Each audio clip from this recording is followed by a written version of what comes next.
नमस्कार दोस्तों, मैं डॉक्टर आशीष अग्रवाल हूँ, गाज़ियाबाद में पल्मोनोलॉजिस्ट हूँ। आज मैं आपको कुछ महत्वपूर्ण बीमारियों के बारे में बताऊँगा जो इस मौसम में, बदलते मौसम में हो सकती हैं। देखिए, सबसे इम्पॉर्टेंट जो बीमारी होती है इस बदलते मौसम में वो है एलर्जी। एलर्जी क्या होती है और एलर्जी से क्या-क्या बीमारी हो सकती हैं। इस महत्वपूर्ण बीमारी में जो सांस की बीमारी होती है, जिसको कि हम दमा बोलते हैं, ऐसा देखा गया है कि बच्चों से लेकर के बड़ों तक वो एलर्जी की वजह से दमा हो सकता है। इसको इंग्लिश में अस्थमा बोलते हैं, हिंदी में दमा बोलते हैं और कई बार इसको एलर्जी भी बोल दिया जाता है, जिसमें कि पेशेंट का सांस फूलने लगता है, खांसी आने लगती है। तो कभी भी इसको नज़रअंदाज नहीं करना है। इसकी शुरुआत कैसे होती है? ऐसा देखा गया है कि 70 से 80% लोगों में नेज़ल एलर्जी से शुरुआत होती है। नेज़ल एलर्जी के क्या-क्या सिम्पटम्स हो सकते हैं? जैसे कि छींके आना, नाक से पानी बहना, नाक बंद हो जाना, कभी-कभी आँखों में खुजली होना, इवन वो खुजली कभी-कभी गले में भी फैल जाती है। अगर आप देखें तो सांस का रास्ता यहाँ से शुरू होता है और नीचे तक जाता है। तो आमतौर से शुरुआत नेज़ल म्यूकोज़ा से होती है, जिसको कि नेज़ल एलर्जी या साइंटिफिक नेम में एलर्जिक राइनाइटिस बोलते हैं। फिर वो नीचे अगर सांस की नली में चली जाती है तो उसको इंग्लिश में अस्थमा बोलते हैं या हिंदी में दमा बोलते हैं। कई बार डॉक्टर इसको पसलियाँ चलना भी बोल देते हैं, कई बार इसको निमोनिया भी बोल देते हैं या कई बार एलर्जी भी बोल दिया जाता है साधारण भाषा में। बट साइंटिफिकली देखा जाए तो यही अस्थमा है। तो एलर्जिक राइनाइटिस और अस्थमा सांस की नली की ही बीमारी हैं जो नाक से शुरू होती है और फेफड़े में जाती है। ये बीमारी को आराम से कंट्रोल किया जा सकता है, इससे बिल्कुल भी घबराने की कोई ज़रूरत नहीं होती है। आज की डेट में 2 प्रकार की दवाइयाँ होती हैं अस्थमा के लिए या नेज़ल एलर्जी के लिए। एक को बोलते हैं प्रिवेंटर और एक को बोलते हैं रिलीवर।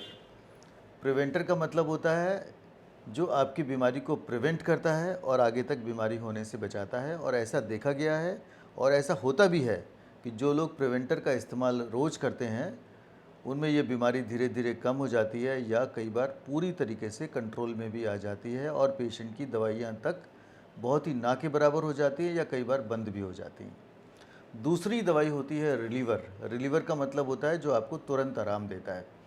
तो रिलीवर तभी लेना है जब आपको सांस का अटैक हो या एलर्जिक राइनाइटिस का बहुत ज़बरदस्त अटैक हो। और प्रिवेंटर नाम की दवाई जो होती है वो आपको रेगुलर लेनी है, जिससे आपकी बीमारी धीरे धीरे कम हो जाए। प्रिवेंटर कैसे बीमारी को कंट्रोल करने में मदद करता है? ऐसा देखा गया है कि अस्थमा में सांस की नली में सूजन हो जाती है। तो जो सांस की नली होती है अगर इतनी चौड़ी है तो धीरे धीरे वो सिकुड़ जाती है। तो उसका जब डायमीटर कम हो जाता है तो अंदर से साँय साँय की आवाज़ें आनी शुरू हो जाती हैं। मरीज को चलने पे, भागने पे, ज़ोर से हँसने पे खांसी आने लगती है। कोई भी एक्सरसाइज करे उससे खांसी आने लगेगी या सांस का अटैक भी आ जाता है। नाक बंद हो जाना, नेज़ल एलर्जी हो जाना, ये सब इसके सिम्पटम्स होते हैं। तो अगर ऐसे सिम्पटम्स हैं तो आप तुरंत डॉक्टर के पास जाएं। डॉक्टर आपका पल्मोनरी फंक्शन टेस्ट कराते हैं या एक्सरे कराते हैं या ब्लड टेस्ट कराएं, या अगर नेज़ल म्यूकोज़ा में प्रॉब्लम है तो एक्सरे साइनस का भी कराते हैं। बट अस्थमा के लिए जो सबसे इम्पॉर्टेंट टेस्ट होता है उसको बोलते हैं पल्मोनरी फंक्शन टेस्ट या पीएफटी, जिससे कि पता चल जाता है कि आपको अस्थमा है या नहीं है। और अगर आपको अस्थमा है तो वो कौन सी स्टेज पे है इसका भी आसानी से अंदाज़ा लगाया जा सकता है। प्लस पीएफटी का ये भी एडवांटेज है, तो उससे ये भी पता चलता है कि आपको कितना दवाई का ज़रूरत है। तो जिस प्रकार से डॉक्टर आपको सजेस्ट करें वो टेस्ट कराइए, उसके बाद इसकी दवाई लें। अब दवाइयाँ भी 2-3 प्रकार की हो सकती हैं। अस्थमा या नेज़ल एलर्जी के लिए सबसे बढ़िया जो दवाई होती है वो नेज़ल स्प्रेज होते हैं जो नेज़ल एलर्जी को कंट्रोल करते हैं, और अस्थमा के लिए इन्हेलर्स होते हैं।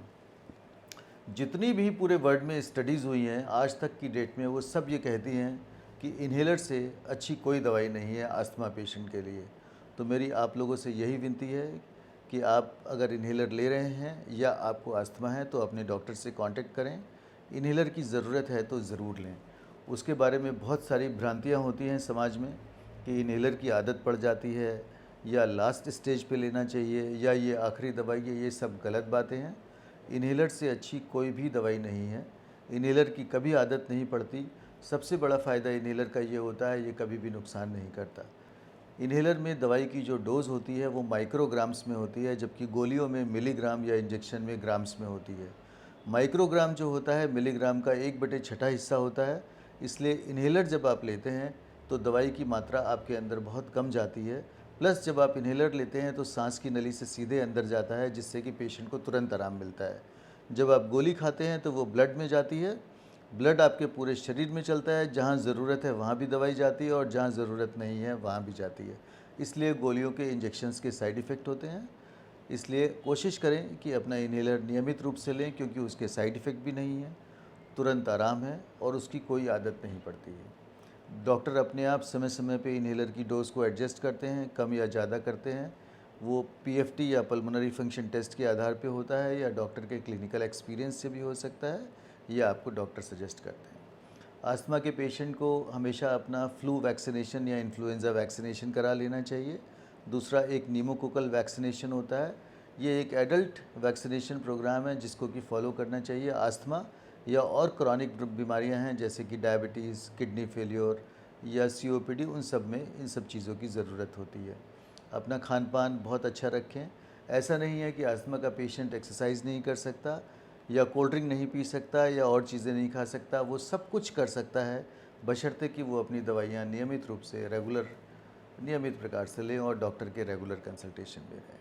बहुत बहुत धन्यवाद।